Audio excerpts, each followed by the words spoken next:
ముద్రింపజేస్తారు ఆయన బిడ్డలుగా అనేది మనం గ్రహించాలి. ఈరోజు మీరు ఆలోచించండి, మనలాంటి పాపులు ఫలానా సంబంధికులు ఫలానా వారికి చెందిన వారమని చెప్పుకోవడానికి కూడా చాలామంది వెనకాడుతుంటారు.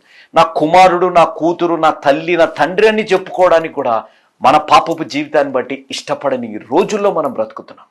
కానీ దేవుడు అంటున్న మాట మీరు గమనించాలి, మీరు నావారు అని చెప్పి దేవుడు అంటున్న మాట. ఈరోజు ఈ వీడియోలో చూసినట్టు ఇలాంటి వ్యక్తిని నా కుమారుడు అనిపించుకోవడానికి మనం ఇష్టపడం. కానీ దేవుడు ఇలాంటి వ్యక్తి జీవితాన్ని మార్చారు. వీడు నావాడు అనే విధంగా దేవుడు గుర్తించారు కాబట్టి, ఆయన ఆత్మ ద్వారా ఆయనని కుమ్మరించి దీవించారు కాబట్టి, ఆయన జీవితంలో ఉన్న లోపాన్ని తొలగించి దేవుడి కొరకు జీవించే ఆత్మీయ అనుభవంలోకి నడిపించారు. ఈరోజు దేవుడు నిన్ను కూడా ఆ విధంగా దీవించి ఆశీర్వదించాలని ఆశ కలిగి ఉన్నారు. దేవుడు ఆయన ఆత్మ ద్వారా, పరిశుద్ధాత్మ దేవుడి నడిపింపులో నిన్ను నడిపించాలని ఆశ కలిగి